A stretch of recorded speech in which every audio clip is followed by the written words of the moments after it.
Iya, makanya tadi di awal saya menyampaikan ajaran para nabi itu sama, Bang. Kita lihat ya dalam Al-Quran surah Ali Imran, ya, Al-Maidah atau Ali Imran, dalam ayat 981 Allah Subhanahu wa taala kemudian menerangkan di dalam surah Al-Maidah, Ali Imran ayat 81, Allah Subhanahu wa taala mengangkat perjanjian pada masa preeksistensi para nabi. Wa is ahazallahu mitsaqan nabiyyin lama ataitukum min kitab wa hikmah summa ja'akum rasulun musaddiqul lima ma'akum latu'minunna bihi wa latansurunna qala aqrartum wa ahazdum ala zalikum isri qalu aqrarna. Para nabi kemudian mengatakan kami setuju, kami berikrar dengan itu. Jadi pada masa praeksistensi Allah mengangkat perjanjian agung di antara seluruh para nabi. Allah berkata, manakala aku memberikan kitab dan hikmah kepadamu, lalu datang kepadamu seorang rasul yang membenarkan apa yang ada padamu, niscaya kamu akan sungguh-sungguh beriman kepadanya dan menolongnya.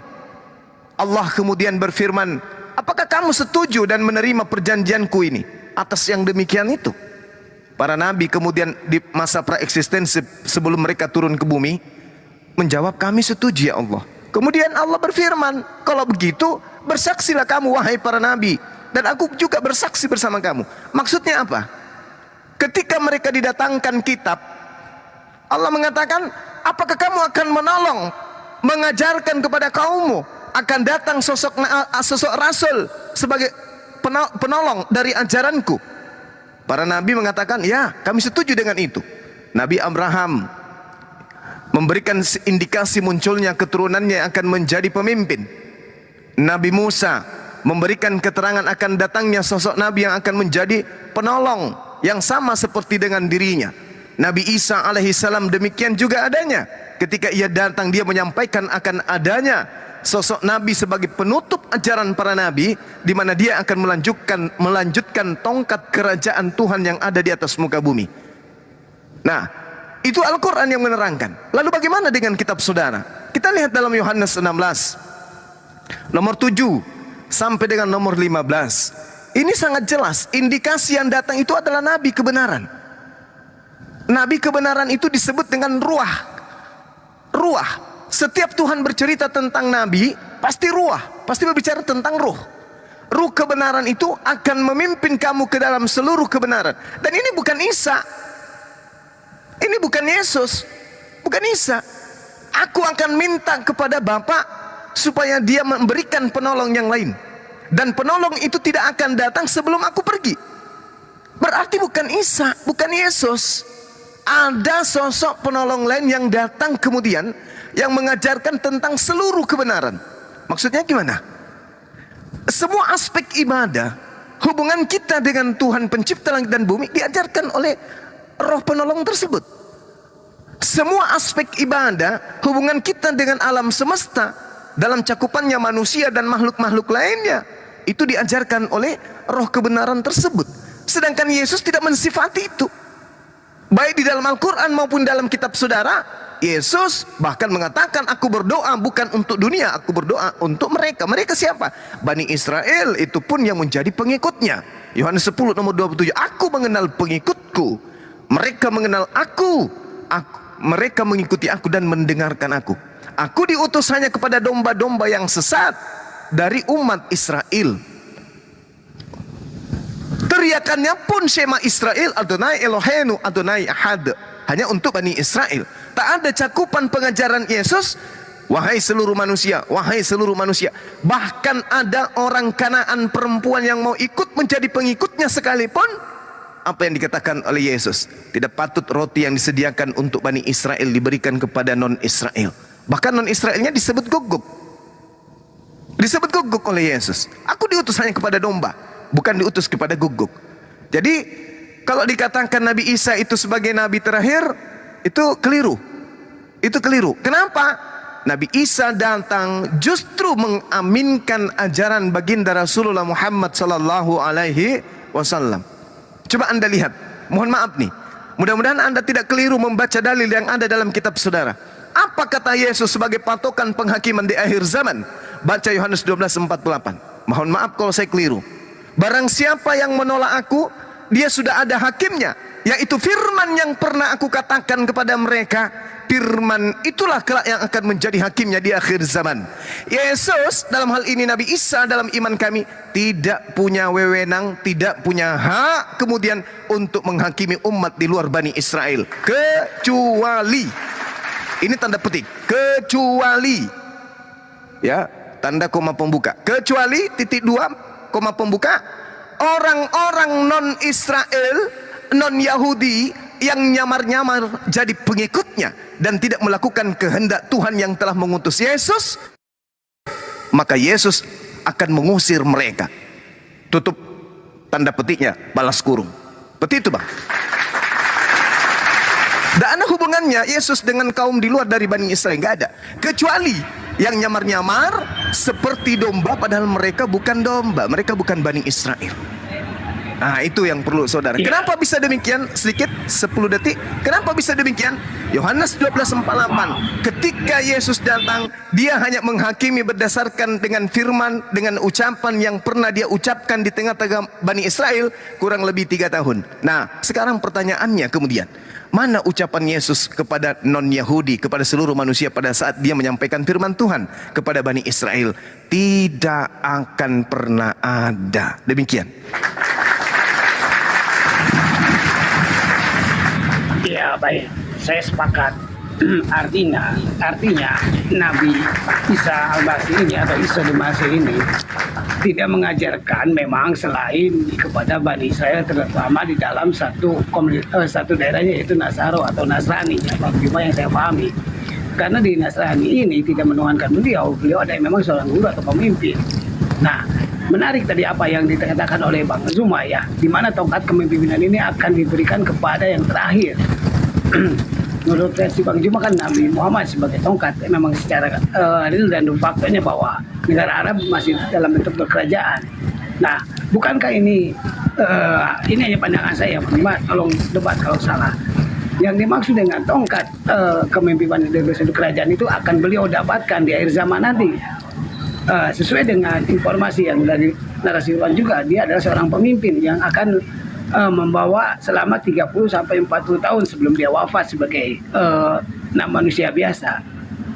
Artinya tergenapilah apa yang memang menjadi suatu narasi tongkat dalam masa kerajaan yang memang dia pimpin. Begitu kalau pandangan saya, Bang Juwan. Baik, saudaraku, saya hargai pendapat saudara.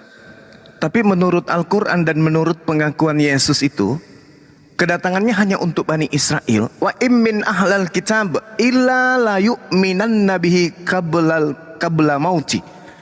Ahli kitab hanya kepada kaum Yehuda saja beliau datang. Al-Quran menarasikan itu. Begitu juga di dalam pengakuannya di dalam Yohanes 12 nomor 48. Hanya untuk Bani Israel saja. Kenapa? Barang siapa yang menolak aku, dia sudah ada hakimnya, yaitu firman yang telah aku katakan kepada mereka. Kepada siapa? Mereka ini siapa? Bani Israel. Maka firman itulah kelak akan menjadi hakim di akhir zaman. Bagaimana non-Yahudi bisa dihakimi oleh Yesus? Sementara ucapan perkataan Yesus ketika dia datang ke bumi ini, tak ada ucapan satupun untuk di luar Bani Israel. Bagaimana kita mau dihakimi oleh Yesus? Bagaimana penghakiman Tuhan melalui Yesus bisa tertuju kepada kita yang non-Israel? Sementara ucapan-ucapan beliau ketika dia datang di tengah-tengah manusia Bani Israel, itu hanya untuk Bani Israel saja. Makanya saya katakan, boleh non-Israel itu kena hukuman oleh Yesus ketika dia datang bersungut-sungut menyebut Yesus Tuhan, Tuhan. Bukankah kami mengusir setan demi namamu, bermujizat, bernubuat demi namamu? Tapi Yesus mengatakan, aku tidak mengenal kalian. Artinya non-Yahudi, yang sampai pada level mengusir setan dengan nama Yesus, dalam nama Yesus, dalam nama Yesus. Saking percayanya pun diusir. Malah dianggap sebagai pembuat kejahatan. Kenapa demikian? Karena Yesus menerangkan, aku ini untuk Bani Israel tok. Kok ada yang muncul non Israel ngaku-ngaku? Ibarat pasukan Yesus itu hanya TNI yang lulus. Tetapi muncul juga orang-orang yang menggunakan seragam TNI tapi tidak pernah lulus-lulus. Kenapa? Nasabnya, silsilanya tidak berasal dari darah Yakub. Inilah yang disebut kemudian dengan serigala yang berbulu domba. Nah, kembali kepada tema. Wa immin ahlal kitab illa la yu'minanna bihi qablal mauti. Tak ada satupun ahli kitab yang tidak beriman kepada Nabi Isa alaihissalam. Nah, sekarang permasalahannya, barang siapa yang menolak aku, dia sudah ada hakimnya. Siapa yang mau menghakimi umat Islam, orang Indonesia? Menurut takaran firman yang Yesus pernah ucapkan ketika datang di tengah Bani Israel. Adakah ucapan dia, wahai seluruh umat manusia, datanglah kepadaku, percayalah kepadaku, tak ada yang sampai kepada Bapa tanpa melalui aku. Emang ada ucapan Yesus itu untuk kita orang Indonesia? Tak ada. Ucapan-ucapan itu spesial hanya untuk kaumnya Bani Israel. Dan ingat Bung, ingat sekali lagi, mohon maaf nih, bukan hanya untuk saudaraku Esau, tapi untuk semuanya, termasuk orang Kristen di luar sana. Di dalam kitabnya orang Yahudi, Yeremia 23 nomor 2, nomor 3, nomor 6, Tuhan akan datang kemudian mengumpulkan semua domba-dombanya yang sudah berserak ke seluruh penjuru mata angin untuk kembali kepada Yerusalem baru yang sudah dijanjikan kepada mereka, tanah Yerusalem yang dijanjikan kepada mereka. Dan ingat polanya, di dalam kitab mereka Yesaya 52 nomor 1, tidak boleh kemudian orang-orang yang tidak bersunat dibuat satu kalangan, satu apa itu? Kalau gembala itu maksudnya apa? Satu kawanan dengan domba. Jadi serigala yang tak bersunat tidak boleh kemudian masuk ke dalam kota Yerusalem. Domba-domba akan dipisahkan dengan serigala, di mana serigala adalah makhluk-makhluk tidak bersunat. Dan Tuhan mengatakan dalam Yesaya 52 nomor 1, nomor 2, orang-orang non-Israel, orang-orang yang tidak bersunat, haram hukumnya masuk dengan satu kawanan bersama dengan domba-domba Bani Israel yang bersunat. Jadi umat Islam lebih pantas bergabung mereka, karena kami bersunat. Dan memang kami adalah saudara sepupu. Sedangkan Tuhan mengatakan di dalam kitab mereka, Yehezkiel 44 nomor 9, haram hukumnya orang yang tidak bersunat kemudian masuk ke dalam bait suci atau baitullah. Bagaimana dengan Kristen? Mau kemana Kristen ini kemudian nantinya? Tak bisa Bang. Makanya polanya Yohanes 12:48 itu tidak bisa kita pungkiri. Wa in min ahlal kitab illa la yu'minanna bihi qablal mauti. Lagi-lagi yang diterangkan di sana adalah apa yang Yesus sampaikan di tengah-tengah Bani Israel. Itulah pola penghakiman berdasarkan apa yang Tuhan berikan kepada Nabi Isa di tengah-tengah Bani Israel. Ya ahlal kitab, qad ja'akum rasuluna yubayyinu lakum. Telah datang kemudian, ini seruan Allah kepada Bani Israel untuk merujuk kepada Nabi terakhir. Lalu kemudian terakhir dari saya 30 detik, Allah subhanahu wa ta'ala menjelaskan dalam Al-Quran, Nabi Isa telah menyampaikan risalah kenabiannya kepada Bani Israel.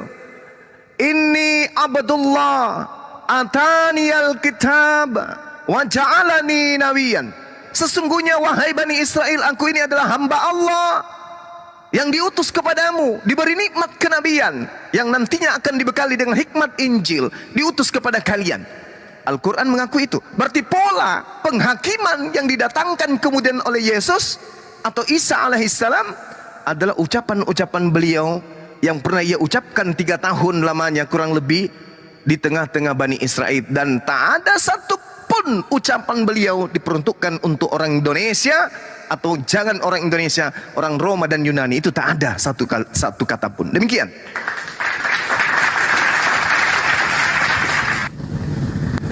Baik, terima kasih Pak Nyuman. Keyahudian, Nasrani ini intik dengan Yahudi Pak. Jadi Yahudi dan Nasrani jelas bersunat. rekan-rekan mengenai tentang adanya beberapa eksodus Yahudi besar-besaran dulu. Salah satunya di Indonesia itu banyak ya yang masih mempertahankan keyahudian seperti Billy. Nah, saya pun sama. Saya masih mempertahankan kenasranian. Artinya secara hukum syariat kami bersunat semua karena dasarnya memang begitu. Beda dengan pihak yang lain ya, mungkin Kristen tidak melakukan hal itu karena bagi dia adalah yang saya tahu adalah sunat hati. Sedangkan di kami itu tidak berlaku sunat hati. Haruslah dengan adamanya di sunat fisik, barulah sunat hati bisa dilaksanakan. Kembali kepada tema Bang Zuma. Artinya, nur buatan ini mungkin saya dari pemaparan Bang Zuma bisa menarasikan harus dibedakan antara pemimpin dan nabi. Jadi pemimpin itu adalah Isa al-Masih di akhir zaman dengan masa berkuasanya 30 sampai 40 tahun sebelum dia wafat sebagai manusia biasa. Jadi garis merahnya mungkin di sini perbedaannya antara nabi dan pemimpin itu juga memang dinyatakan begitu mungkin Bang. Gimana tuh? Iya. Jadi sekali lagi saya katakan kepada saudara saya, Nabi Muhammad dikatakan di dalam Al-Quran sebagai Rasul, penutup para nabi. Penutup para nabi. Nabi Isa datang di akhir zaman sebagai hakim. Kenapa dia datang sebagai hakim? Karena ada terdakwah. Siapa terdakwa ini? Mereka yang mengaku-ngaku sebagai pengikut. Itu yang dihakimi. Apa polanya tadi? Ya, yang kita bacakan, yang saya bacakan, bahwasanya tak ada satupun ahli kitab yang tak beriman. Wa immin ahlal kitab illa, kecuali la yu'minanna bihi, beriman kepada Nabi Isa alaihissalam. Apa pola imannya? Sebagai Yudaism? Tidak. Sebagai Nasrani? Tidak. Lalu sebagai apa? Sebagai umat baginda Rasulullah Muhammad sallallahu alaihi wasallam. Kenapa demikian? Karena yang dia hakimi adalah orang-orang yang mendatangkan pengajaran dari ketika ia datang. Wa iskalallahu ya Isa bin Maryam anta qulta linnas. Apakah engkau yang mengajarkan kepada manusia-manusia ini untuk menuhankan, menjadikan dirimu sebagai sembahan selain daripada aku dan juga ibumu? Nabi Isa mengatakan, qala subhanaka ma yakunu li an aqula ma laysa li bihaqq. Maha suci engkau ya Allah, aku tidak punya hak untuk mengatakan, untuk mengajarkan, untuk menyampaikan, untuk menginstruksikan kepada mereka apa yang bukan hakku untuk aku sampaikan. Yang aku sampaikan hanyalah ma qultu illa ma amartani bi an i'budullah rabbi wa rabbakum. Aku hanya mengatakan kepada mereka kok, sembahlah Allah Tuhanku dan Tuhanmu. Adapun mereka yang menuhankan aku itu siapa yang mengajarkan? Makanya di dalam kitab saudara sendiri, kitab saudara Kristen, dikatakan, enyahlah daripada aku kalian semua pembuat kejahatan, aku tak pernah mengajarkan engkau. Padahal dalil di dalam Matius 7 itu, Yesus sudah memberikan madunya di sana. Yesus sudah memberikan pola takarannya di sana sebagai jalan satu-satunya untuk melepaskan diri dari genggaman ajaran nabi palsu. Apa itu? Kecuali siapa yang melakukan kehendak Bapakku yang ada di langit. Atas kehendak siapa kemudian orang-orang itu menyembah Yesus? Apakah Bapak? Bukan. Atas kehendak siapa mereka makan babi? Apakah Bapak? Bukan. Atas kehendak siapa mereka ibadah hari Minggu? Apakah Bapak? Bukan. Atas kehendak siapa mereka tidak bersunat? Apakah Bapak? Juga bukan. Nah, inilah yang Yesus datang untuk membersihkan fitnahan-fitnahan mereka terhadap dirinya. Malu Yesus itu kepada Tuhan. Wa iskalallahu ya Isa bin Maryam anta qulta linnas. Aku tidak berkata-kata dari diriku sendiri. Apa yang aku katakan adalah apa yang diperintahkan untuk aku katakan dan aku sampaikan kepada Bani Israel. Yohanes 12:49. Jadi kedatangannya kemudian adalah menorehkan misi untuk membersihkan dirinya dari orang-orang yang mempertuhankan dirinya. Dan ini sudah diajarkan oleh Al-Quran. Berarti Nabi Isa mengaminkan apa yang ada di dalam Al-Quran. Berarti ahli kitab nanti akan mengaminkan apa yang disampaikan oleh umat Islam. Mereka akan beriman. Polanya yang tadi Yohanes 12:48. Ketika ia datang, dia akan menagih. Lu siapa? Kalau kamu siapa? You siapa? Lu siapa? Yo siapa? Yo. Saya Bani Israel. Dari keturunan siapa? Dari keturunan Benyamin. Kalau you siapa? Aku dari keturunan Natali. You dari siapa? Yusuf. You dari siapa? Yehuda. You dari siapa? Itu ditanyai semua. Kamu mengimani diriku sebagai Mesias, sebagai Rasul? Tidak. Nyahlah daripadaku. Nah, ini lain-lain lagi nih. Ini siapa ini? Kok pada hitam semua mukanya ini? Ini siapa nih? Oh, ini mukanya hitam karena mereka pemakan babi. Di dalam Yesaya 66 nomor 15 sampai nomor 17, Tuhan akan datang menghanguskan dengan nyala api yang begitu dahsyat kepada semua manusia yang makan babi dan makan makanan tikus, makan tikus balao. Oh, ini, iya. Ini kenapa dia? Ini yang memanggil saya Tuhan, diusir. Tuhan, Tuhan, bukankah kami yang telah bernubuat loh pakai namamu, mengusir setan loh pakai namamu, bahkan kami bermujizat loh bisa ngobatin orang pakai namamu. Apa kata Yesus? Enyahlah daripadaku kalian semua pembuat kejahatan, aku tak mengenal kalian. Itu makanya polanya tadi, orang-orang yang tidak bersunat haram hukumnya masuk ke dalam bait suci atau ke Baitullah atau ke Betel atau ke sinagoge. Haram hukumnya. Bahkan masuk ke kota Yerusalem aja diharamkan. Yesaya 52 yang tadi. Jadi Kristen tidak bisa satu kawanan dengan Yahudi. Yahudi bisa dengan umat Islam. Kenapa? Tuhannya sama. Kitab suci yang diimani itu indikasinya runut. Torah, Zabur, Injil, Quran. Kemudian nabinya sama. Lalu agama sama. Tuhan mereka sembah sama. Nabi yang mereka imani sama. Syariat yang mereka lakoni itu juga sama. Meskipun ada yang lebih, ada mereka masih kurang, dan seterusnya. Satu kawanan, satu tempat rumah ibadah. Tapi Kristen mau kemana dia? Datang-datang dia mau kemana? Di kawanan mana dia mau berkumpul? Orang bersunat tak boleh, orang yang tidak bersunat tak boleh masuk. Nah, inilah yang saya katakan, Bung. Jadi kalau misalnya saudara Esau ini bukan dari kalangan mereka, tapi saudara Esau juga ini adalah bukan orang Yahudi,